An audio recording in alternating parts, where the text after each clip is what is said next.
Журналісту Радыё Свабода Олегу Груздзіловічу выставілі абвінавачанне. Яму ставяць у віну, што нібыта прымаў удзел у несанкцыянаванай акцыі, калі як журналіста яго ўжо пазбавілі акрэдытацыі МЗС Беларусі. Сам Олег заявіў, што не прызнае сваёй віны. На той момант ён быў няштатным супрацоўнікам газеты «Народная воля». Тым часам блогеру Паўлу Вінаградаву выставілі абвінавачанне адразу па 3 артыкулах крымінальнага кодэксу, усяго за адзін допіс у Фейсбуку. Вітаю гаспадарства, гэта студыя Белсат, Віталь Бабін, усе галоўныя тэмы гэтага аўторка. Абмяркуем цягам гадзіны, у жывым эфіры, не пераключайцеся.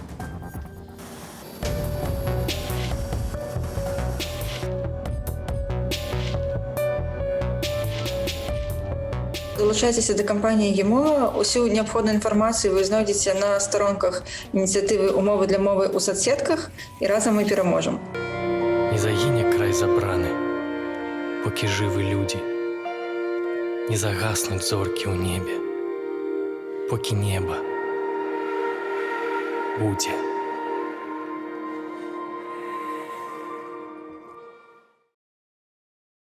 Сёння бацька Марыі Калеснікавай змог сустрэцца з дачкой у СІЗА. Спатканне прайшло напярэдадні адпраўкі Машы ў калонію.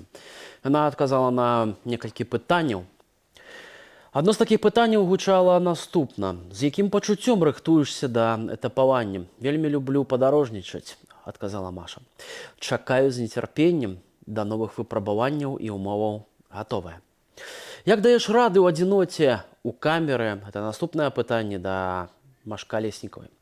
Мае сукамернікі – гэта кнігі найлепшых пісьменнікаў. Што казаць, калі я размаўляю наўпрост з вялікім Арыстоцелем?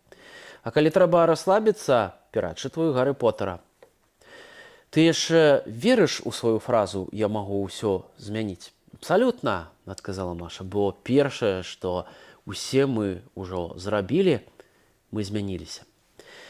Падчас сустрэчы Марыя назвала таксама асабістыя топ-3 падзеі за гэты год. Это незабыўныя спатканні з татам, неймаверныя сустрэчы з Максам падчас суда, маецца на ўвазе з Максімам Знакам, і асабістыя дасягненні. Больш за 120 прачытаных кнігаў. Фізічнае практыкаванне, асабліва бег на марозе. Ну вось такія парады, такія вынікі года ад Машы Калеснікавай. Ну, а у нас гаспадарства яшчэ адзін палітычна матываваны прысуд музыкаў Пятра Марчанку, ягоную жонку Юлію Марчанку-Юніцкую і Антона Шніпа з гурту «Ір-Дараф» асудзілі на 1,5 года калоніі агульнага рэжыму. Іх прызналі вінаватымі ў арганізацыі дзеянняў, якія груба парушаюць грамадскі парадак ці ўдзелі ў іх. Размаўляем гаспадарства з кіраўніком Рады беларускай культуры Сергеем Будкіным. Сергей, добрый вечар. Да, прывітанне всім. 1,5 года за выкананне музыкі на пратэстных маршах. Мы ўжо нібыта звыкліся з такімі прысудамі. Гэта ўжо не здзіўляеце, ўсё ж па-ранейшаму не можам прызвычайвацца да такіх фактаў, калі проста за выкананне музыкі людзей сажаюць у турму на 1,5 гады. Не, пакуль мы застаемся людзьмі, пакуль мы жывыя, пакуль мы здольныя суперажываць, натуральна, кожны такі прысуд, які не варты нават, я не ведаю, гадзіны ўтрымання ў изолятары, ён безумоўна шакуе. І здаецца ўжо натрэніраваны, да, усё ўнутры, на нейкія такія навіны, але ўсё адно ты кожны раз сутыкаешся з тым, што гэта проста нешта немагчымае, нереальнае, потому что просто за тое, што ты годны, свабодны чалавек, які просто граў, просто выказваў з дапамогай музыкі свае эмоцыі, атрымаць любы прысуд, гэта па-за межамі просто добра і зла. Мне здаецца, што кожны глядач гэта разумее. Сергей, ці можам мы казаць ўсё ж такі пра тое, што 2021 год быў самым трагічным годам для беларускай культуры, для дзеячоў беларускай культуры. Ці ўсё ж нешта было такое добрае і светлае, што можна было б узгадаць? Ведаеш, тут галоўны вынік, я не могу сказаць, он сумны ці нейкі пазітыўны, потому что мне здаецца, што ўсе прызналі сілу культуры і прызналі тое, што культура не можа быць па-за палітыкай. Потому что гэтая палітыка все адно даганяе, все адно культура на яе ўплывае, все адно культурай прасякнута ўсё наше існаванне і самаідэнтыфікацыя, і не паўтаруся казаць вось гэтую думку, што людзі нашай культуры ніколі бы не дазволілі сабе тыя дзеянні ў дачыненні да сваіх суграмадзян, якія былі, да, у сэнсе гвалту, у сэнсе гэтай трагедыі, якую мы все перажылі. Поэтому культура тут найвялікшая, што нас лучыць як народ. І гэта прызнае нават рэжым, потому что, ну, смешна, конечно, і дзіўна было бы гэта нават 1,5-2 гады там пачуць, што за спеў, нават не за спеў, да, за гранне на дудзе, за тое, што ты просто добры чалавек, за тое, што ты умееш валодаць музычным інструментам, ты можаш патрапіць у калонію. Ад гэтага здзіўляюцца, пішуць музыканты, пішуць прыхільнікі рдарад, просто якія здзіўлены.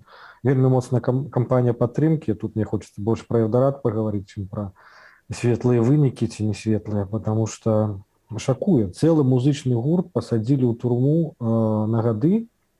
Мне здаецца, такога, у прынцыпе, не было, у прынцыпе, ў гісторыі культуры, да, у прынцыпе, ў сучаснай гісторыі.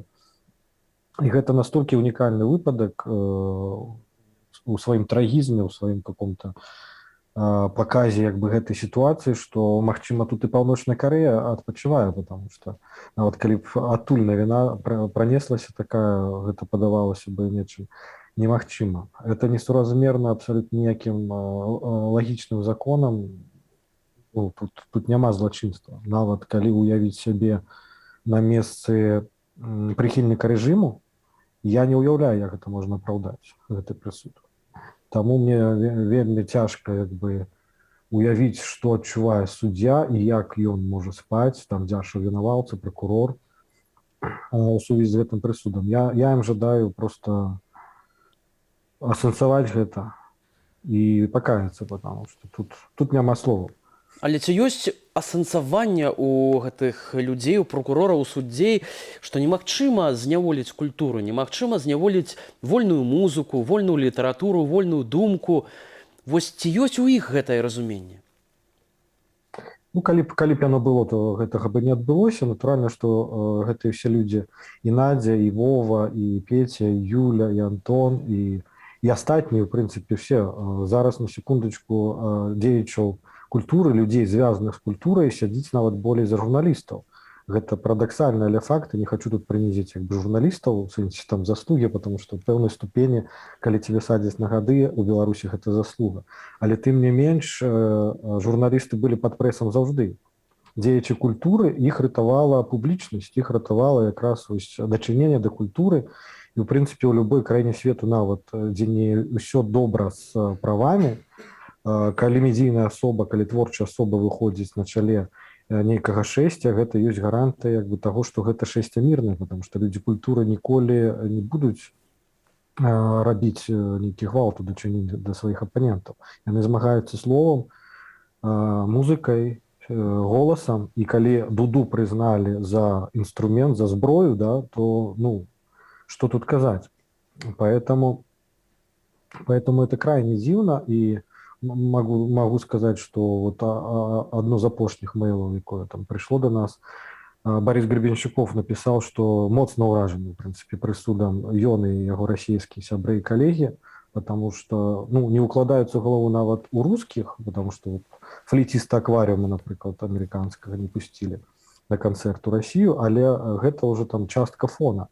Але тое, чаго дасягнула Беларусь нават у параўнанні з Расіяй у парушэнні правоў чалавека, у парушэнні, в прынцыпе, свабоды творчага самавыяўлення, гэта неспасцігальна нават для тых рускіх, якія глыбока разумеюць праблемы, якія як бы адбыліся як асобы таксама ў рэпрэсіўных савецкіх часах.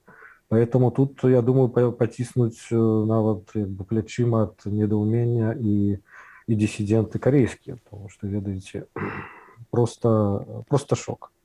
Сергей, мы давно працуем у журналістыцы і ведаем, што ёсць падзел, як бы такі досыць яўны падзел на журналістаў незалежных, да журналістаў дзяржаўных медыяў. І тут узнікае пытанне пра падзел культуры, беларускай культуры, бо маем справу у тым ліку з даносамі, калі яны сталі звычайнай справай. Вось апошняе ў гомельскім драматычным тэатры чысткі пачаліся сярод актораў, і яны дакаціліся амаль да ўсіх сфераў.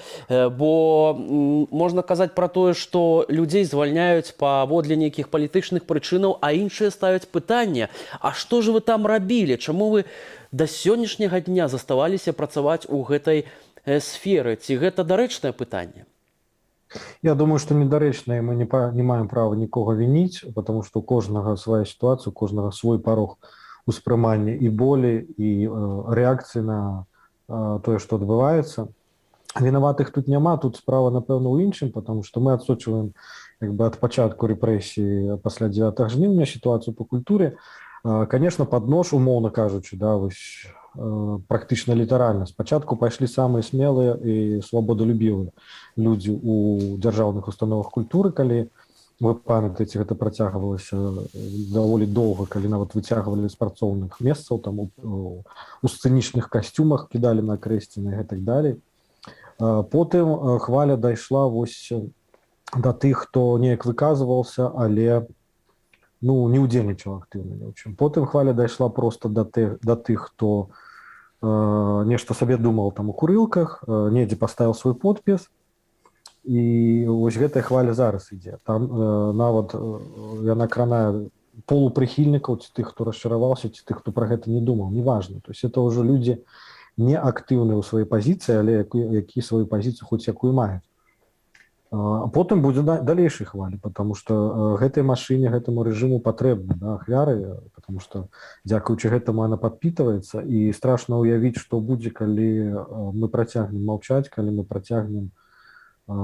Я не хачу ні да чаго заклікаць, канечне, але дойдзе справа проста да тых, хто ўмее думаць, да, і складаць слова ў сказы. Баюсь, што развіваецца па гэтым сцэнарыі. І ўсё ж такі ёсць крышачку такой светлай нагоды. Прынамсі, вось з апошняга паведамлення стала вядома, што Літва вырашыла абвесціць наступны год годам Францішка Скарына. Акурат спаўняецца 500 гадоў з дня заснавання, з года заснавання друкарні ў Вільні, так, дзе сам уласна Франціск Скарына друкаваў свае кнігі. Наколькі гэта важна для беларускай культуры сёння? У прынцыпе, любая ініцыятыва, асабліва ад краінаў суседзяў, ад любых наогул суб'ектаў па падтрымцы Беларусі, беларускай культуры, беларускай павесткі, яна надзвычай важная. Вы не ўяўляеце наколькі, потому што ёсць адчуванне, што гэта адходзіць на другі план. Ёсць адчуванне, што пра нас забылі. Ёсць адчуванне, што мы самі ў сваёй бядзе часам, я думаю, накрывае кожнага такі думкі. І тое, што робіць Літва ў гэтым плане, я за культуру зараз буду казаць, потому што тут я магу хоць неяк быць кампетэнтны, гэта неверагодна, потому што гэтыя людзі рэальныя нашы браты, да, па ўсіх фактах за гэты час. Поэтому вялікая падзяка просто тым, хто суперажывае Беларусі, тым, хто гатовы прыняць на сябе гэты боль, тым, хто гатовы падзяліць як бы вось гэтую частку захавання культуры, потому што што робіць Літва ў гэтым выпадку? Яна дапамагае нам захаваць саміх сябе, да, вось, з нагоды вось гэтай урачыстасці, да, там года Скарыны. А што робіць Польша? Яна дапамагае таксама развіваць нейкія ініцыятывы культурныя, які немагчыма развіваць у Беларусі. Поэтому там выспяваюць новыя праекты, там ёсць новыя ідэі для тэатральных пастановак, для музычных. Я вот кажу просто па тых заявах, якія мы пастаянна атрымліваем штодня ад беларускіх творцаў, які раз'ехаліся, і шмат іх прытуліла якраз Літва і Польша. Таму вялікая падзяка ўсіх, і дзякуючы, я думаю, вось гэтай агульнай міжнароднай салідарнасці мы найлепш захаваем сябе, потому што у любым разе не разбіць, не спыніць, не стрымаць. Але тут галоўны нюанс як бы ў гэтай справе, што нам трэба не рассварыцца між сабою, каб трымацца вось у гэтай бядзе, перажыць гэтыя змрочныя часы. І ну, будзе сумна, калі ты ж там Вова, Надя, Антон, Петя, Юля, Сардарат выйдуць і ўбачыць, што мы рассварныя, да, з нейкай падставы там, нават у гэтай супольнасці музычнай ці культурніцкай. І тады яны могуць падумаць, што гэта ўсё дарма было, да? Калі мы захаваем вось гэту еднасць, калі мы будзем казаць адзін аднаму, нават калі мы ну, абсалютна нейкім раздробленым стане, ўсё ж такі больш пазітыўныя рэчы, больш працаваць на аб'яднанне, то я думаю, што тады і тое, што тая ахвяра, якую прынеслі музыкі Эрдарату, тым ліку, яна не будзе дарма.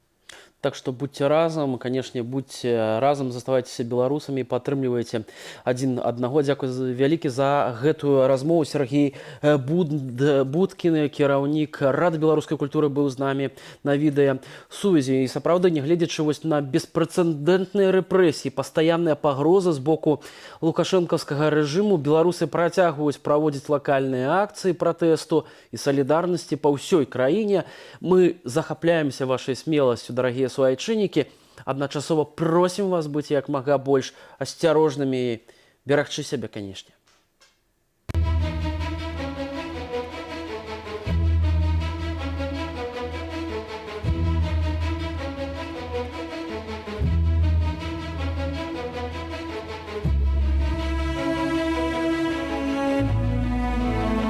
Разнесом, тюрьма, твой дом!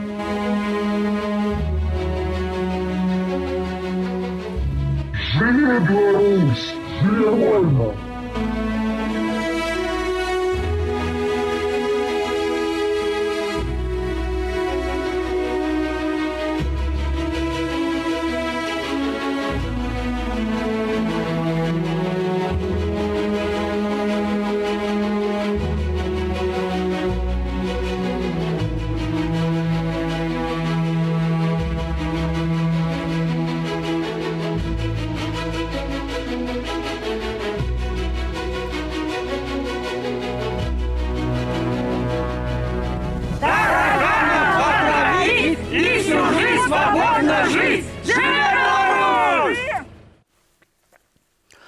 Сёння маці 21гадовага расейца Ягора Дуднікава, якога напярэдадні асудзілі да 11 гадоў калоніі паводле 2 артыкулаў крымінальнага кодэксу, та распалівання варожасці і заклікі да дзеянняў, накіраваных на прычыненне шкоды нацыянальным інтарэсам Беларусі, сустрэлася са сваім сынам. Маладзён атрымаў гэткі тэрмін за тое, што фактычна адміністраваў тэлеграм-канал і агучваў пратэсныя ролікі. Спадарня Юлія з намі на сувязі. Добрый вечер. Здравствуйте. Юлия, вы специально приехали из Саратова в Минск в день вынесения приговора вашему сыну. Вот для вас эта цифра, 11 лет колонии, она стала большим шоком. А для Егора, как он отреагировал на нее? Он более стойко отреагировал, чем я. Возможно, он смог с ней свыкнуться, потому что 11 лет озвучили еще в четверг, когда прокурор предложила дать такой срок. Возможно, ему удалось как-то свыкнуться больше, чем нам с этой цифрой. Мы пока вся семья, пока все в ужасе, и тяжело нам это удалось. Эта цифра нам очень тяжело удалась. Я знаю, что сам Егор заулыбался даже, да, отреагировав на это таким образом, что фактически его голос признали оружием, да, и присудили за это 11 лет. Да. В каких условиях он содержится? Вы сегодня с ним виделись, разговаривали, у вас была часовая встреча? Да, была часовая встреча. К сожалению, его перевели из прошлой камеры в другую, где 26 человек, камера не очень большого размера, и 26 человек, как он мне сказал, что даже бриться ему приходится лежа, потому что просто это делать негде. Как можно лежа на кровати. Как можно тогда вот находиться в таких условиях? Как можно там, тем более, находиться 24 часа в сутки? Выбора ему никто не предоставил. Скажите, Я Юлия, сама удивлена, как можно. кто его сегодня поддерживает? Я знаю, что Егору пишут много писем белорусы, я так понимаю, и в том числе его друзья, Да, возможно, из России. да, пишут. К сожалению, не все письма доходят, и чаще всего получается, что от незнакомых сочувствующих людей доходят письма чаще, чем от близких, друзей. То есть если они, возможно, видят, что письма из Российской Федерации или, возможно, видят фамилию, которая такая же, как у него. Не знаю, почему так происходит, но, к сожалению, вот эти письма доходят не то что через раз, а наверное, 30% писем этих доходит. Причем в обе стороны. Как вот мы ему пишем, как он нам пишет, как он нам сказал, что он на неделе пишет. Обязательно раз в неделю он пишет нам письма. Мы можем месяцами не получать от него ни весточки. Как вот вообще прошла вот эта встреча? Вы поддерживали сына, сын поддерживал больше вас, чем вы его? Да, да. Тут вот так вот получилось, что я пыталась найти какие-то слова поддержки, чтобы он держался, как я ему сказала, что пока мы все живы, есть и силы, и будем бороться, будем продолжать что-то думать, чем ему можно помочь. А он больше переживал за нас, потому что он знал, что для нас эта цифра шоковая. Вот. И он больше пытался поддержать нас, что вы держитесь, вы крепитесь, все будет хорошо. То есть даже не зная, кто кого больше успокаивал, я его, и вернее, или он нас. Юлия, и как вы думаете, почему такой большой срок, 11 лет? Это половина жизни вашего сына, которую он уже прожил. Да, это вот самое страшное, что это действительно половина его жизни. Причем именно сознательной жизни, то есть когда вот он пытался делать какие-то самостоятельные шаги, этой жизни всего 2-3 года. А остальная жизнь – это детство, когда он с родителями, юношество, когда он тоже, по сути, с нами же. Ну, она как-то не так считается. А вот именно самостоятельной жизни ее, по сути, и не было. И не успев встать самостоятельно как-то на ноги, как-то начать жить, по сути, ему оборвали просто эту жизнь. 11 лет я просто не представляю, как он сможет их прожить так, чтобы не сломаться, чтобы, не знаю, мне пока сложно об этом даже думать, как это все он сможет. Вот эти люди, которые Как мы обломали сможем. фактически ему жизнь, что, я имею в виду судьи, прокуроры, что бы вы им сегодня сказали? У меня было желание им сказать, когда я, извините, тяжело эмоционально, когда я была на суде и когда озвучили эту цифру, у меня было желание встать и просто сказать им: ну, вы же родители, вы тоже родители. Вы мама, вы наверняка папа. Как вы можете дать такой срок юноше, который еще не жил? Вот вы посмотрите на его юношеское лицо. Это еще вот вчера ребенок. Как вы можете, глядя в глаза этому ребенку, дать такую цифру ему? Как? Как вы спите потом, как вы живете, как вы своих детей обнимаете, зная, что вы, по сути, сломали жизнь. Другому такому же. Юлия, ну что ж, мы очень надеемся, что ваш сын Егор не будет сидеть такой огромный срок. Мы очень надеемся на его скорейшее освобождение, как и сотни других политических заключенных в Беларуси. Огромное спасибо вам за то, что нашли время поговорить с нами, сил и слова поддержки от Белсата примите. Огромное спасибо спадарства, это маці асуджанага Егора Дуднікова была спадарня Юлія з намі на відэасувязі. Ну а мы яшчэ да адной тэмы. Чыноўнікі утойваюць, колькі ў краіне пенсіянераў. Белстат не апублікаваў гэтыя лічбы ў зборніку сацыяльна-эканамічнае становішча Беларусі ў студзені-лістападзе 2021 года. У папярэдніх зборніках ведомства размяшчала такую інфармацыю са спасылкай на Міністэрства працы. Так, на пачатак лістапада ў Беларусі налічвалася, паводле афіцыйнай статыстыкі, больш як 2 мільёны 400 тысяч пенсіянераў. Але дакладна такой жа гэтая лічба была і на пачатак кастрычніка. За верасень-жнівень пенсіянераў стала амаль на 32,5 тысячы менш. Таксама Міністэрства працы перастала публікаваць поўныя звесткі пра сярэдні памер пенсіяў. Да 2020 года такія звесткі агучвалі рэгулярна.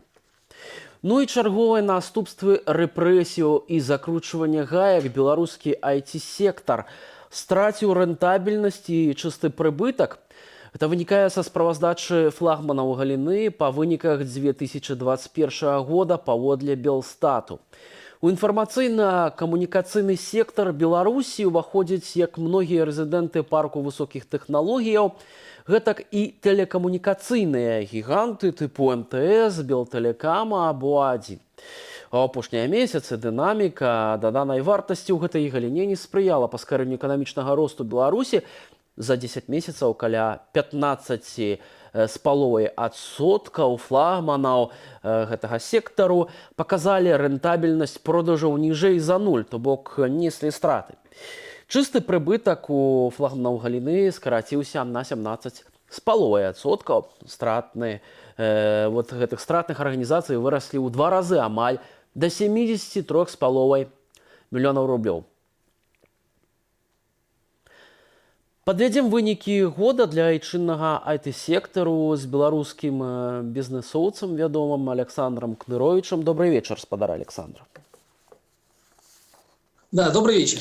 Ці тое, што мы назіраем сёння з IT-сектарам, усё ж такі закономерно ў сённяшняй ситуации, як лічыце? Вы знаете, вы обозначили цифры, которые свидетельствуют о некотором спаде. Это снижение чистой прибыли, снижение добавленной стоимости. Однако для IT-сектора они не являются ключевыми. Если мы посмотрим на иные цифры, на вклад его в добавленную стоимость в целом в экономике Беларуси, то он растет. Я скорее обратил бы внимание на то, что цифры роста совершенно не соответствуют той динамике, которая была задана в предыдущие годы, это очевидно, и той динамике, которая есть у наших соседей. И, соответственно, если бы мы пытались проанализировать глубже те цифры, которые видим сегодня, то увидели бы, что за счет оттока кадров, в первую очередь, несмотря на то, что статистически у нас практически мы остались на том же уровне, но очевидно, что динамика роста занятых прервалась, и мы увидим, что относительно, конечно, рост остановился. Да? То есть та динамика, которая была задана в предыдущие годы, мы могли рассчитывать на плюс 20%, вместо этого мы получили почти 0. Очевидно, что вот это плата за сегодняшнюю общественную какую-то ситуацию. Ну, у першую чаргу мы назіраем гэты отток кадраў яшчэ са жніўня мінулага году. І зараз, наколькі гэтыя лічбы, на ваш погляд, мы не ведаем дакладнай колькасці, колькі сёння Беларусь пакінула флагманаў, канкрэтных гульцоў у IT-галіне. Аднак, ці, на ваш погляд, гэтыя лічбы з'яўляюцца вельмі такімі, занепакоючымі, конечно, для гэтай галіны? Если мы ориентируемся на какие-то общие цифры отдельные, которые озвучивает, например, Министерство иностранных дел Республики Польша, то она говорит про 20 тысяч виз по программе Polish Business Harbor, большинство из которых, конечно, визы в секторе IT. Другие крупные игроки говорят о том, что уехало около 20%. Неизвестное количество IT-специалистов сидит на чемоданах и ждет уезжать, не уезжать, думает вместе с семьями, в какую страну лучше переехать. Сказывается ли это на бизнесе? Безусловно, сказывается. В каких пропорциях? Об этом мы уже говорили. Если посмотреть в будущее, то, конечно, это сильно тормозит наш IT-рынок, белорусский IT-рынок.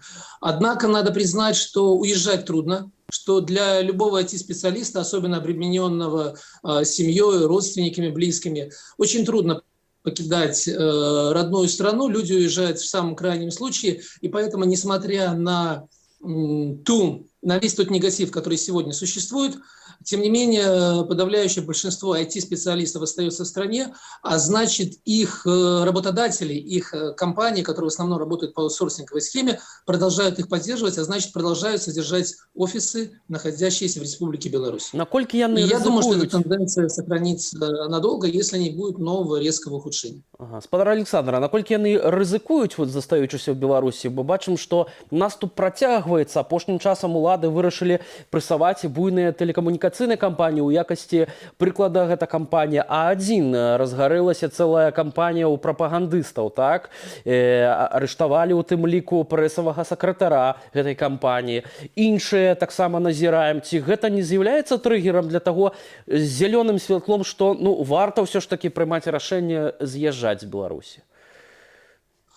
Тут надо понимать, что компании в IT-секторе, которые работают по той самой аутсорсинговой схеме, практически ничем не рискуют. Рискуют сами люди, сами специалисты. И в этой части, конечно, каждый принимает свое собственное решение, насколько сегодняшняя ситуация угрожает лично ему. Компания, у которой из активов только заняты на ней люди, в худшем случае теряет специалистов. Скорее идет разговор про людские, про человеческие трагедии. И тут каждый принимает решение сам лично. Что же касается истории с А1, то, конечно, она показательна. Конечно, показательно то, что с ней будет происходить в ближайшие 3 месяца, полгода, потому что, как мы знаем, объявлено о том, что по плану в апреле будет проверка этой компании. И, конечно, по ней можно будет судить, насколько, с каким пиететом на сегодня государство будет относиться к иностранным инвесторам, крупным игрокам, крупным работодателям на рынке. Надо посмотреть на результаты. Вось прапагандысты даводзяць, што могуць нацыяналізаваць гэты бізнес, то бок няма нават разумення, так, як ввогуле дзейнічае бізнес, ці могуць усё ж такі ўлады захапіць, як это здарылася з Белгазпромбанкам, там, з некаторымі іншымі актывамі, ці ўсё ж такі улады Беларусі не вырашацца на такой вось адкрытае рэйдерскі захоп такіх кампаніяў буйных? Если мы посмотрим все-таки назад, то несмотря на очень такое жесткое Газпромбанк, все-таки собственность у Газпромбанка. Соответственно, и здесь мы находимся в зоне фантазии, на что могут или не могут пойти власти. Фантазировать на эту тему, конечно, очень сложно, потому что если бы мы год назад посмотрели на какую-то перспективу, попробовали дать прогноз, мы абсолютно точно не угадали. Да? Однако пока случаев очевидного рейдерского захвата иностранных компаний, таких случаев пока нет. Если с А1 что-то такое произойдет, это будет новый показательный случай, новая показательная история. Поживем, увидим. Всего несколько месяцев, и мы увидим, что же с ней происходит. Спадар Александр, калі ўсё ж такі ўлічваць гэтую тэндэнцыю на пераезд, на адток кадраў, так, з Беларусі, што могуць прыдумаць улады, улічваючы, што ўсё ж такі гэтая галіна была фактычна такім драйверам, да, для росту валавога ўнутранага прадукту, бо IT-сфера заўсёды была адным з самых высокіх у гэтым сэнсе паказнікаў. Я полагаю, что тут что-то придумать очень трудно, потому что в отличие от предприятий деревообработки или какой-то другой отрасли, очень трудно закрепить сотрудников какими-то жесткими приказами, потому что все-таки это целиком частный сектор, все-таки целиком привязан к международному рынку. Поэтому тут с фантазией будет очень плохо. Единственное, что тут можно придумать, только традиционным способом по методу слона в посудной лавке, извините, просто разрушить. Разрушить можно. То, что создавалось долгие годы, то, что приносило большую пользу стране. Я не вижу каких-либо жестких способов удержания и предприятий, и IT-специалистов в самой Беларуси, за пределами их личного желания, личного выбора. Ну што ж, такі прагноз ад Александра Кныровича. Дзякуй вам вялікі за гэтую размову. Спадарства, канешне ж, будзем і надалей сачыць за тым, што адбываецца у сферы высокіх тэхналогіяў і як гэты бізнес будзе працягваць функцыянаваць унутры Беларусі. Ну, а мы да тэмы культуры яшчэ раз вернемся. І гэтым разам ініцыятыва «Умовы для мовы» распачала кампанію «Мова за пашырэнне выкарыстання беларускай мовы ў інтэрнэце». І першымі дасягненнямі кампаніі маюць стаць з'яўленне беларускай мовы на онлайн-мапах, на сайтах выканкамаў і іншых дзяржаўных установаў, у мабільных праграмах, онлайн-крамах, на сайтах лякарняў і медычных цэнтраў Instagram.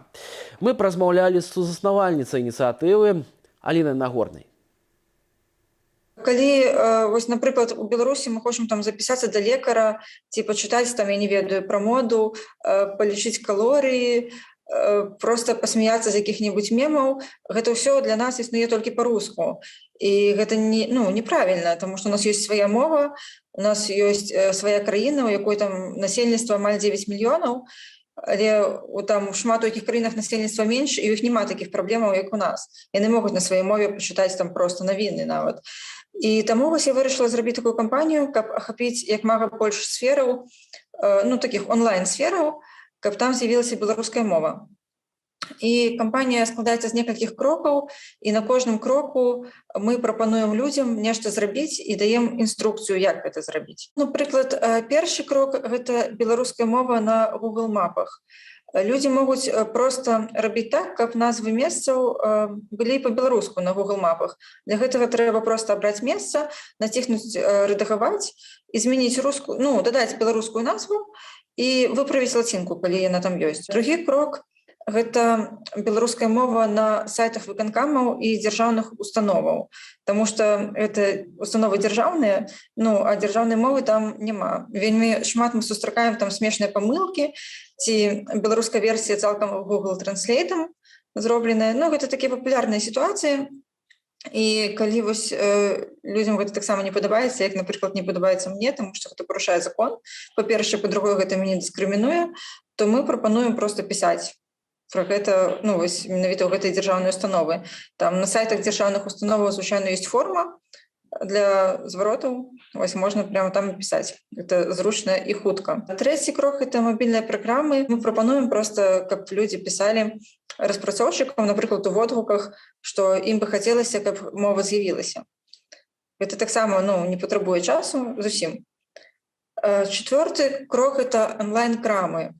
Я і сама шмат карыстаюся, і людзі карыстаюцца, там такія папулярныя рэчы, як Wildberries, 21 век, не ведаю, там Буслік, Озбай і гэтак далей. Гэта ўсё па-руску цалкам.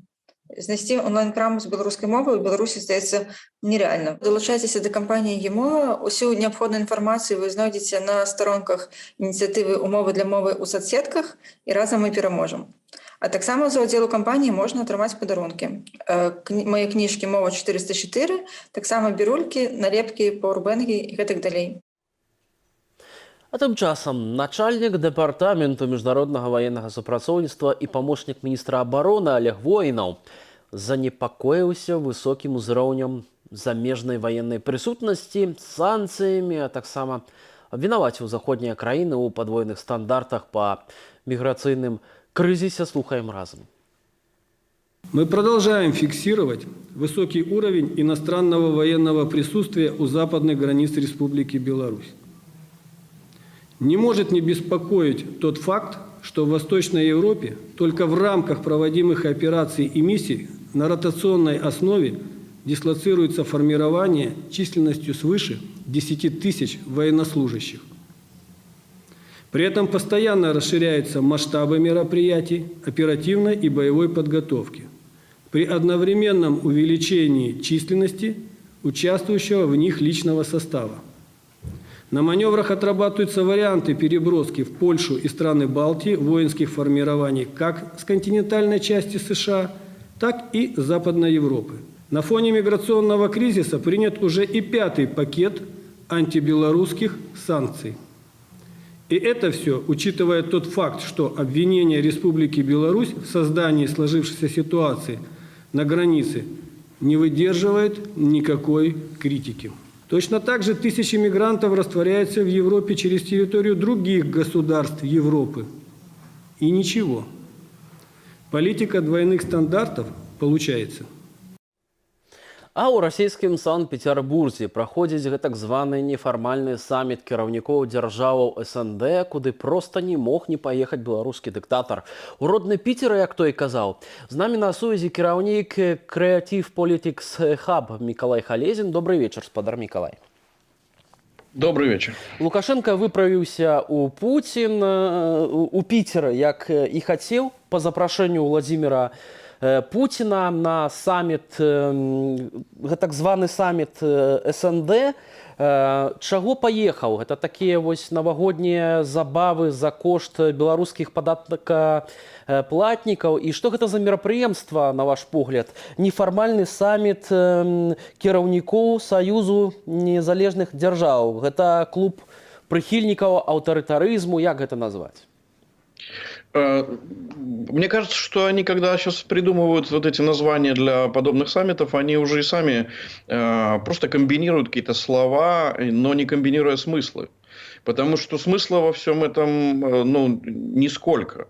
Единственное, что я могу представить, что для Александра Лукашенко это такие коляды, да, то есть он едет туда, чтобы лишний раз встретиться с Путиным, попросить у него еще раз денег.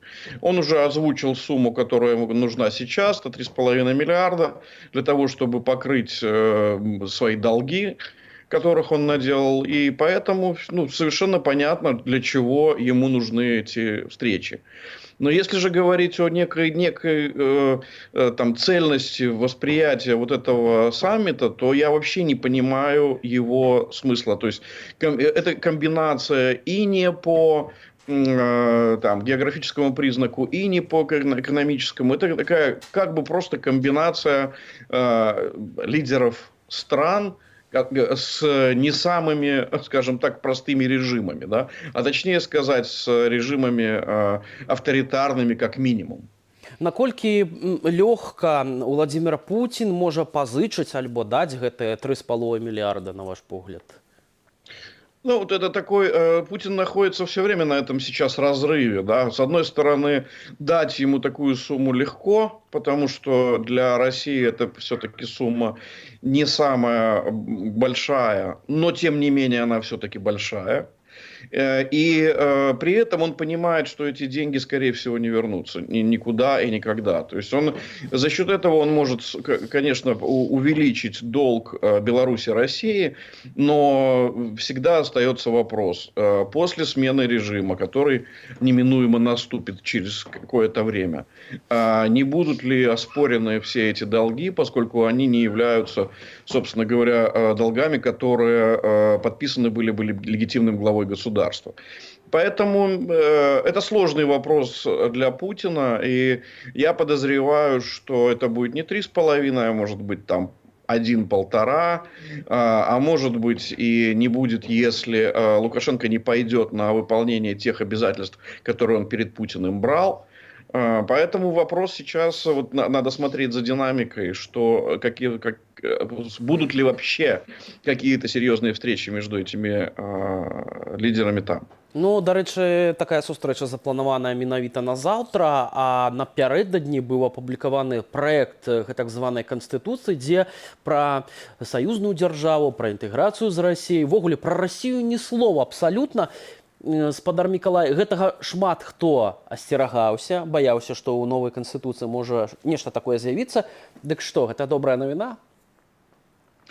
Я бы не рассматривал это как... Потому что это человек, которому я не верю и никогда не верил. И даже если он будет клясться там на своих детях, что России тут не будет никак, то я в это не верю абсолютно. На самом деле, когда вот мы видим кадры, да, когда сидят там Лукашенко, Бердымухамедов, Путин. Вот кому можно вообще верить из этих людей? Никому. Поэтому нужно понимать, что... например. Ну и политика Пашиняна в последние годы, я честно скажу, это оставляет желать лучшего. А если говорить о Назарбаеве, то он формально вообще как бы не президент. Собственно говоря, это и ответ на вопрос про референдум. Я думаю, что та конституция, которую Лукашенко предлагает, это тот самый формат казахского варианта, когда он останется при власти, но формально без поста президента. Слухайте, а некаторыя наадварот кажуць, што вось ну прыняў гэтую новы праект канстытуцыі, дапусцім, што яе зацвердзяць на гэтак званым рэферэндуме, і пасля гэтага Александр Лукашенко абнуліць свае прэзідэнцкія тэрміны, дасядзіць да 2025 года і згодна з новай канстытуцыяй ён будзе мець права яшчэ 2 разы па 5 гадоў вылучацца на пасаду прэзідэнта, і такім чынам толькі на пасадзе прэзідэнта ён можа затрымацца да 2035 года. Як вам вось такі варыянт утрымання ўлады далейшай? Если говорить о юридической стороне, то это такая нелепость, когда в этом проекте нелегитимно все. Начиная от главной персоны, заканчивая его структурами и, собственно, документом, который будет... Они объявят, что за него проголосовали. На самом деле, очевидно совершенно, что никогда бы такой документ большинства не получит. И если говорить про дальнейшее там, существование его, про экономический аспект этого, я не знаю, как можно рассчитывать досидеть до 1935 года, учитывая, что человек ведет войну на все фронта.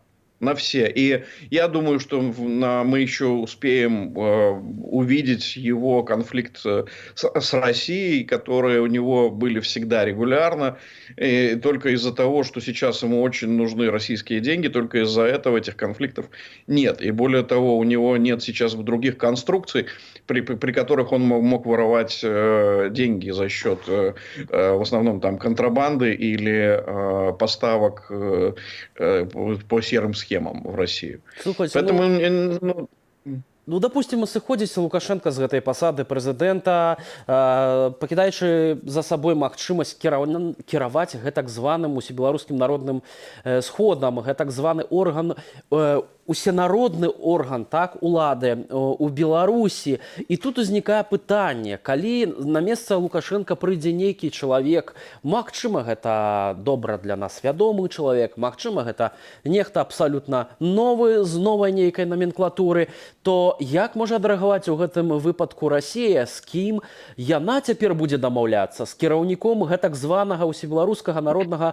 сходу незразумелага, ці ўсё ж такі з новага прэзідэнта Беларусі, якога могуць там зацвердзіць альбо выбраць, ну, калі так можна казаць, выбраць там у бліжэйшыя там месяцы. Ну, вот сейчас на экране был Нурсултан Назарбаев, и это, наверное, и есть ответ на этот вопрос. Россия будет иметь, конечно, отношения, контакты в первую очередь с Лукашенко, поскольку это их кандидат, это их партнер, это их достойный их партнер, да, и которые строятся и во всех этих странах, в общем-то, все строится на недемократических принципах. Ну, не на всех, но практически на всех. Из тех, которые мы видим сейчас флаги. Да. И совершенно очевидно, что для Путина Лукашенко это его партнер, которого он терпеть не может, но терпит, потому что другого варианта он себе плохо представляет. Но тут же сложнее комбинация сейчас проглядывается, при которой любая смена формата государственного управления, она влечет за собой те или иные перекосы. И те или иные точки бифуркации, которые могут возникнуть просто на любом моменте. Да? Тот человек, которого Лукашенко поставит, будет ли он ему предан? Если он его поставит на пост президента, сам будет сидеть над ним. Да? А будет ли тому нравиться, что Лукашенко сидит над ним, и не захочет ли он получить полный формат власти? Это точно так же, как не создаст ли он свою параллельную структуру внутри власти, которая будет бороться за контроль над страной. Этих вопросов огромное количество. И на эти вопросы ответов нет ни у нас, ни даже у самого Лукашенко, потому что он разыгрывает тот формат, который он себе представляет. Но реальность не всегда соответствует таким форматам. Але ён можа паставіць, ну, допустим, свайго старэйшага сына Віктора Лукашэнку ў якасці прэзідэнта, а сам заняць пост кіраўніка ўсебеларускага народнага сходу. І тады, ну, сямейны падряд. Да, может, я ничему не удивлюсь, поскольку в уже адекватности же совершенно нет. Но это никак не поменяет расклад в экономике, это никак не поменяет формат взаимоотношений с Европой, США и вообще со всем миром. То есть можно, конечно, допускать, что он какие-то конфигурации, которые он нелепые, просто сам сделает, но это все никак не меняет отношение к нему, и он не легитимизируется таким образом, как бы он этого не хотел. Спадар Мікалай, а ці задавальняе, ці задаволіць Уладзіміра Пуціна праект гэтай новай канстытуцыі? Бо відавочна, што Лукашенка гэты рэферэндум увесь задумаў, ну, не для сябе ж любімага. Ён і так можа спакойна далей працягваць знаходзіцца каля ўлады. І гэта Крэмль менавіта, ну, ужо доўгі час яму казаў пра неабходнасці такіх зменаў. Да, Кремль настаивал и продолжает настаивать, но именно поэтому денег пока Лукашенко не видит, потому что пока все это не соответствует тем форматам, которые хочет Кремль. Кремль хотел бы некий формат парламентской республики, в которой Кремль мог бы повлиять на формирование главного органа. Да, то есть протаскивать своих людей на выборах, финансировать некую партию, как это было в Украине, которая была бы на лидерских позициях, покупать лидеров различных партий внутри Беларуси. То есть это то, что Кремль умеет, и то, что Кремль знает, как делать. Но на сегодняшний день Лукашенко предлагает ему другой вариант. Он предлагает как бы условно два Лукашенко по цене одного. Да? То есть как бы ничего из этого не происходит. То есть никаких переформатирований, благодаря которым Кремль мог бы разыграть какую-то свою комбинацию, пока нет. И в этой конституции пока это не предвидится. Может быть, за счет какого-то внутреннего переформатирования они попытаются добиться этого. Но я пока не вижу для Кремля ничего приятного из того, чего бы они хотели и чего они добиваются уже 1,5 года. Разам з тым, вось, напрыклад, расійскі палітолог Андрэй Суздальцаў кажа пра тое, звяртае ўвагу, што вельмі паспешна вырашылі прызначыць спадара Грызлова новым паслом у Беларусь, менавіта каб ён, як у сваю чаргу гэта быў Міхаіл Бабіч, назіраў вось за гэтымі працэсамі, з гэтай новай канстытуцыяй, з гэтым рэферэндумам, каб у якасці чаго, у выпадку чаго падкарэктаваць там нейкія моманты. І ці вы таксама прытрымліваецеся такога ж меркавання? Да, мы получали информацию от российских неких политических кругам близких людей, которые прогнозировали, что будет назначена какая-то крупная фигура на пост посла, и рассматривали самые разные фигуры, вплоть до Козака, что было бы для него понижением. Но назначен Грызлов, и это, да, один из таких тяжеловесов российских. Все-таки человек там возглавлял и парламент, и, в общем-то, личный друг Путина. Да, скорее всего, это будет работа под его присмотром. И это то, что сейчас не будет нравиться Лукашенко, безусловно. Потому что точно так же, как ему не нравился Бабич, который достаточно жестко пытался контролировать процессы взаимоотношений Беларуси и России. Это тот посредник, которого назначает Путин и которого не хочет иметь Лукашенко. То есть Лукашенко хотел бы, чтобы все вопросы он решал напрямую с Путиным. Но появление такой вот фигуры, как Грызлов, позволяет думать, что теперь это будет достаточно сложно, поскольку могут отправлять его к Грызлову, а не навстречу к Путину, лететь в Санкт-Петербург или в Москву. Ну і што ж, таму відавочна, што, канешне, яшчэ не раз Путін і Лукашенко перад гэтым рэферэндумам, магчыма, будуць сустракацца, зноўку ж абмяркоўваць фінансавыя патокі, ну і, канешне, самае галоўнае пытанне пераемственнасці ўлады. Дзякуй вам вялікі, спадарства. Мікалай Халезін быў нашым гостем, вядомы рэжысёр, крэатыў політыкі з Клахаб.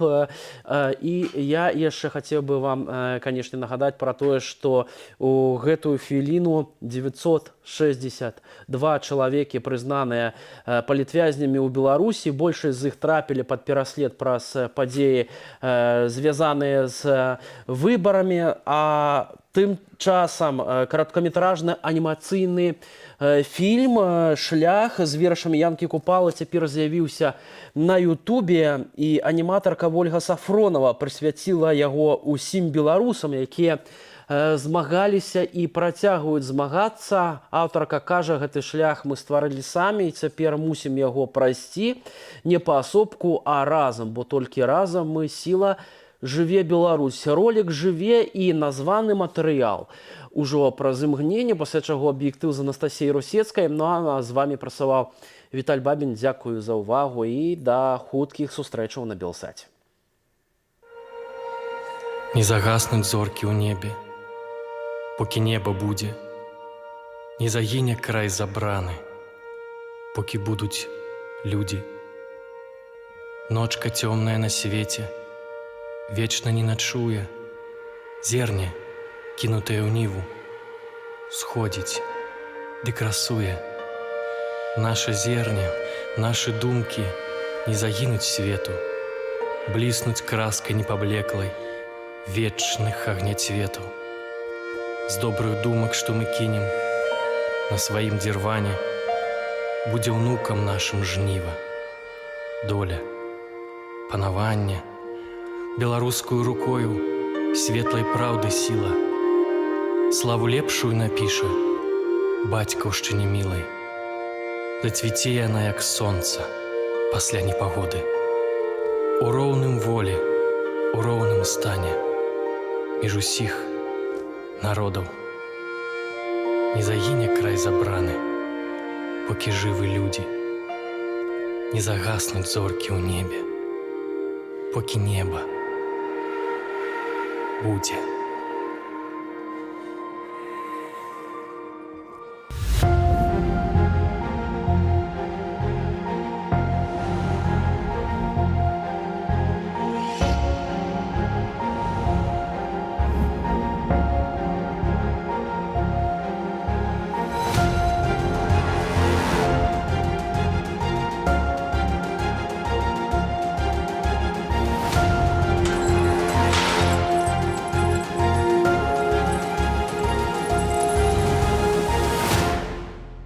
Захапляюся згуртаванасцю і ўзаемавыручкаю нашага народу і ганаруся тым, што я беларус, як ніколі.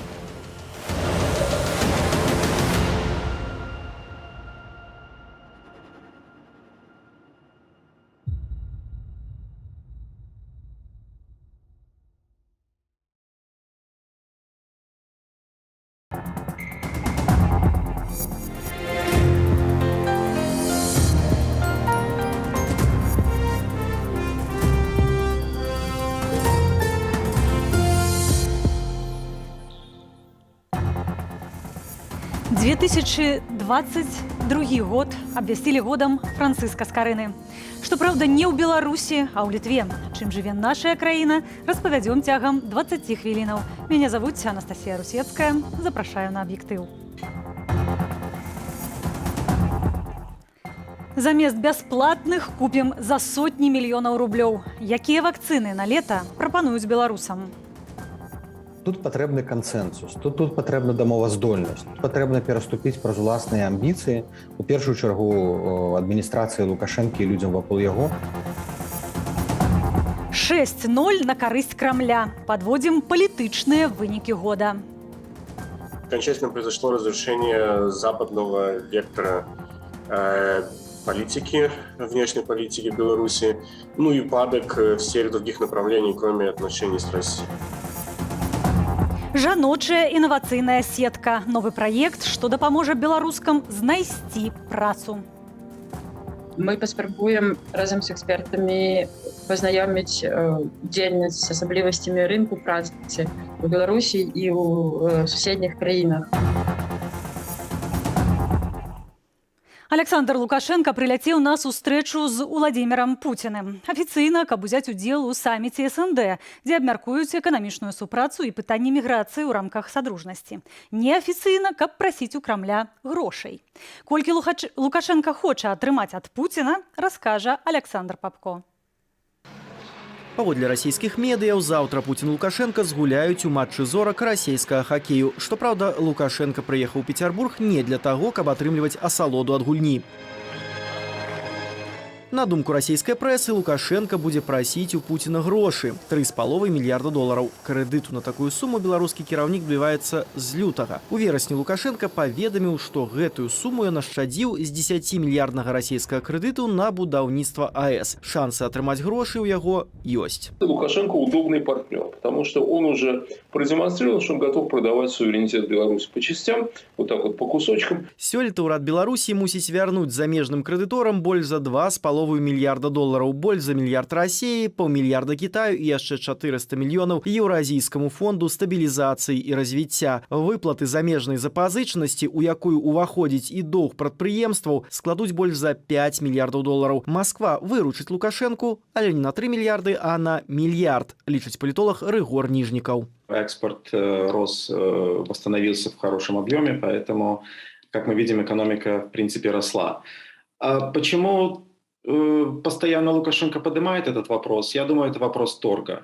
То есть между Путиным и Лукашенко постоянно идет торг, и для Лукашенко важно, чтобы, скажем так, цифра сошлась на достаточно приемлемом варианте. Калі прыбыткі ад экспорту упадуць, то аддаваць па 4-5 мільярды штогод Менску стане цяжка. Нядаўна палічыў партал Finance.ru. Золатавалютныя рэзервы нашай краіны складаюць менш за 9 мільярдаў долараў. З іх толькі 4 мільярды ў замежнай валюце. Аднак гэты год атрымаўся для афіцыйных уладаў Беларусі удалым, канстатуе Рыгор Нижников. Крэмль захаваў ільготную цэну на газ, выдаў Менску мільярд долараў чарговага крэдыту, расійскія канцэрны працягнулі пастаўляць нафту на Новополоцкі НПЗ, які трапіў пад амерыканскія санкцыі. Чым жа узамен поступился Лукашенко? Он поступил со своей гордостью, потому что все-таки для него это достаточно, учитывая их личные отношения с Путиным, для него все-таки это, ему пришлось, как бы он сказал, закусить губу и идти просить,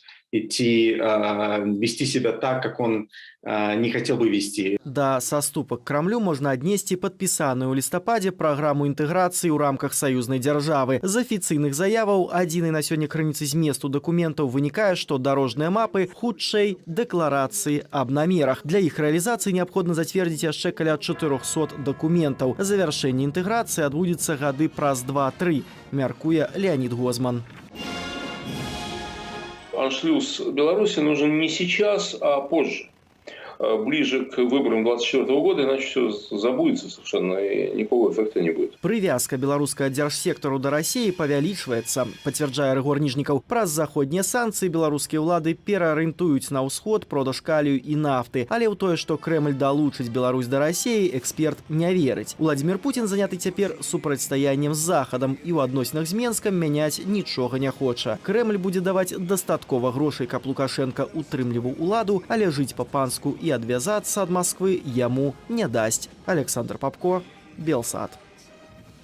6-0 на карысць Крамля. Так эксперты ацэньваюць вынікі замежнай палітыкі Лукашэнкі сёлета. 6 сустрэчаў з Пуціным і ніводнага візіту ў краіны заходняга свету. Раней афіцыйны Менск любіў хваліцца шматвектарнасцю і перамовамі ў беларускай сталіцы наконт сітуацыі ва ўкраіне. Сёння ж Расія і некалькі іншых постсавецкіх краінаў – гэта адзінае поле для манеўру Лукашэнкі на вонкавым фронце. Антон Каменскі падрабязней. У Петербурзе 11-градусны мароз, але Александра Лукашенко прымаюць цёпла. Расія цяпер апошні стратэгічны партнёр афіцыйнага Менску. А на захадзе у Лукашэнкі сяброў няма. Друзей у нас там нет. За год уже окончательно произошло разрушение западного вектора политики, внешней политики Беларуси, ну и падок всех других направлений, кроме отношений с Россией. Сапсаваныя адносіны з Захадам усё часцей штурхаюць Лукашэнку ў абдымкі Владимира Путина. Толькі сёлета яны правялі 5 сустрэчаў, заўтра 6-я. Яшчэ былі шматлікія тэлефонныя размовы. Такой шчыльнасці кантактаў раней не назіралася. У развароце на ўсход Менск абвінавачвае Еўразвяз, што ўвёў супраць рэжыму санкцый. Нечего нам по этому поводу париться. Першыя 3 санкцыйныя пакеты былі бадай сімвалічнымі, адзначае Андрей Казакевич. Первые серьезные санкции были введены после посадки Боинга. Кто заставил белорусские власти посадить этот Боинг? Ну кто?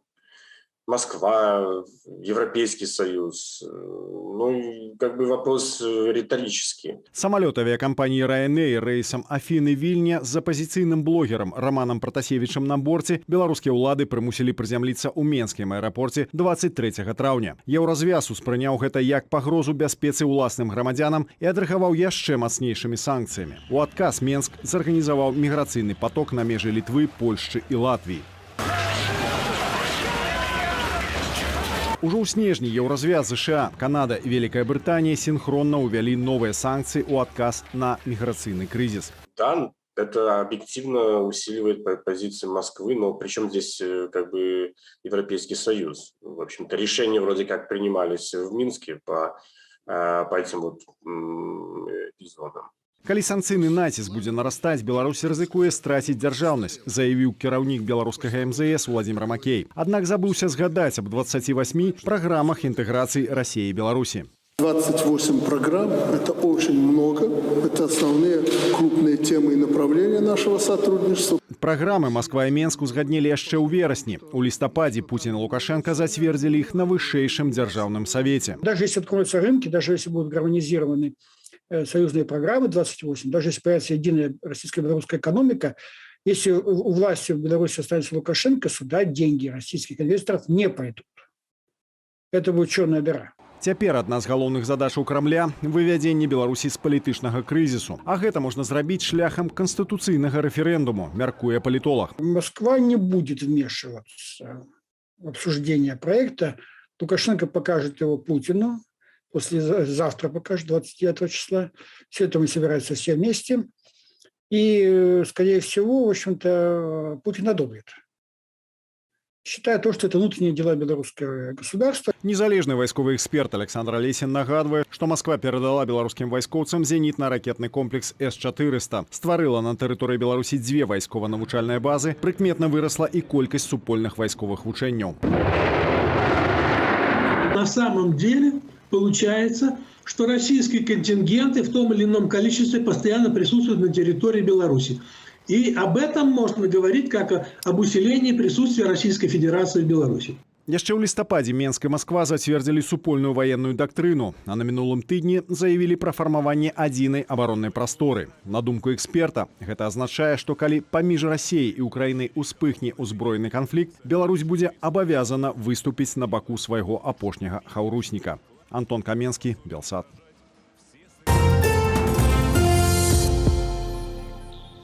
Улады ўтойваюць, колькі ў краіне пенсіянераў. Белстат не апублікаваў дадзенае ў зборніку «Сацыяльна-эканамічнае становішча Беларусі» ў студзені-лістападзе 2021 года. У папярэдніх зборніках ведомства размяшчала такую інфармацыю са спасылкай на Міністэрства працы. Так, на пачатак лістапада ў Беларусі налічвалася, паводле афіцыйнай статыстыкі, больш як 2 мільёны 400 тысяч пенсіянераў. Але дакладна такой жа гэтая лічба была і на пачатак кастрычніка. За верасень і жнівень пенсіянераў стала амаль на 32,5 тысячы менш. Таксама Міністэрства працы перастала публікаваць поўныя звесткі пра сярэдні памер пенсіяў. Да 2020 года такія звесткі агучвалі рэгулярна.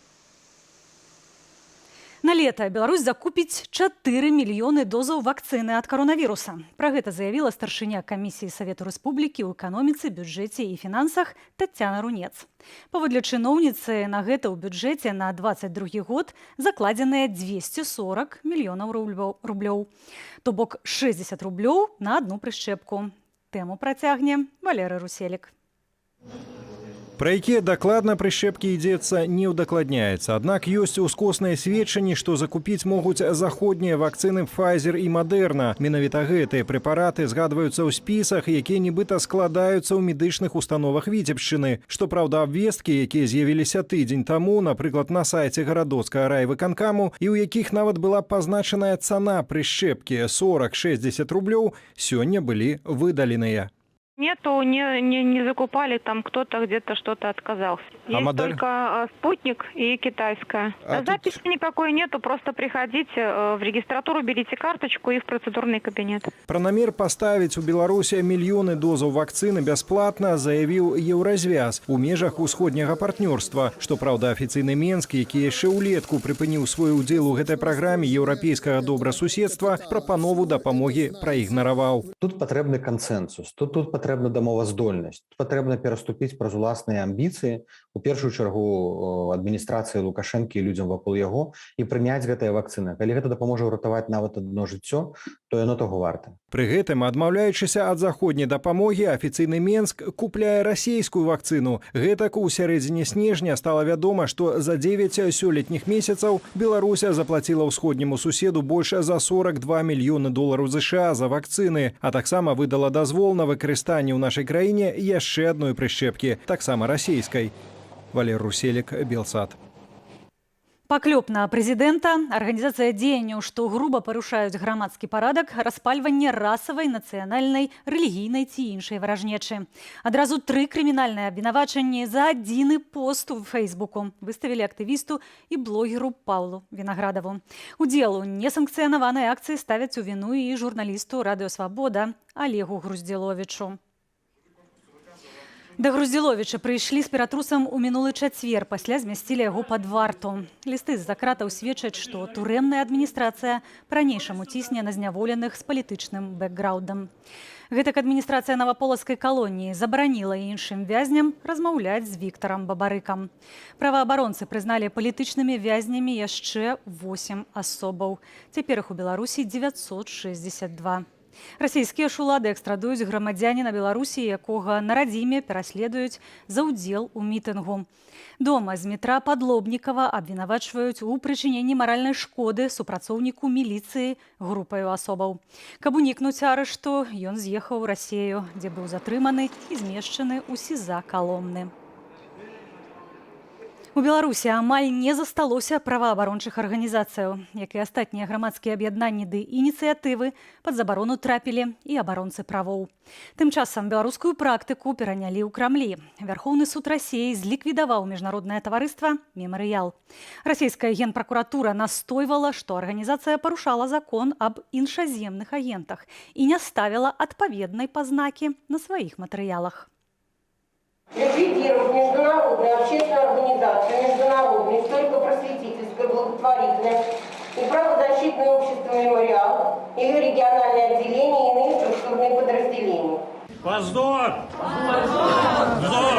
Позор! Позор! Таксама мемарыял абвінавацілі ў парушэнні канстытуцыі, дыскрэдытацыі ўлады і стварэнні непраўдзівага вобразу Савецкага Саюза. У генпракуратуры заявілі, што спыненне працы адной з найстарэйшых праваабарончых арганізацый Расіі адпавядае здзейсненым парушэнням. Праваабаронцы назвалі пастанову незаконнай, а пазоў ведамства палітычным. Старшыня праўлення мемарыялу Ян Рачынскі заявіў пра намер абскардзіць рашэнне. Пакуль жа таварыства плануе працягнуць працу пра структуры, што не маюць юрыдычнай асобы. 9 з 10 жанчын у Беларусі адчуваюць дыскрымінацыю на працы ці падчас спробы працаўладкавацца, сцвярджаюць у арганізацыі гендерныя перспектывы. Неўзабаве стартуе праект, што дапаможа знайсці сябе ў новых прафесіях і атрымаць веды. Будзьмаўцы ствараюць жаночую інавацыйную сетку Win2BY, куды запрашаюць усіх беларусак незалежна ад месца пражывання. Магчыма, праект дазволіць знайсці працу тую, што натхняе, ці уладкавацца дыстанцыйна ў замежжы. Больш у Юліі Цяльпук. Разам з дзецьмі Юлія пераехала ў Вільню сёлета ў ліпені. Чакае атрымання уцякацкага статусу, што дазволіць афіцыйна уладкавацца. Я работала в Беларуси на производстве сыра, Ну, я тоже здесь рассматривала именно на производство, потому что что-то свое близкое. Вот. Ну, тоже все говорят, что, пожалуйста, документы сделайте, приезжайте. Чаканне можа зацягнуцца да сярэдзіны вясны, а на падпрацоўках гаманец не надта таўсцее. Это вот первый проект, к которому я решила присоединиться. Win2BY – Women Innovation Network – жаночая інавацыйная сетка для беларусак. Праект кампаніі «Будзьма беларусамі», навучанне онлайн, дапамога ў працаўладкаванні, новыя знаёмствы сярод аднадумцаў. Жанчыны, калі казаць пра працаўладкаванне і іншыя сферы, гэта ўразлівая група, якой заўсёды было цяжэй знайсці добрую працу. Я сама з гэтым сутыкалася калісьці, калі там на сумовах запытваліся, ці там не збіраюся я дэкрэт. Адукацыйныя семінары, вебінары, трэнінгі і кансультацыі будуць праходзіць у онлайн-фармаце для беларусак з розных краінаў. Будзьмаўцы абяцаюць, што ўдзельніцы навучацца слушна складаць рэзюмэ, прасоўваць сябе і свае навыкі праз тэматычныя сацыяльныя сеткі, уладкоўвацца на дыстанцыйную ці традыцыйную працу. Мы паспрабуем разам з экспертамі пазнаёміць удзельніц з асаблівасцямі рынку працы у Беларусі і ў суседніх краінах.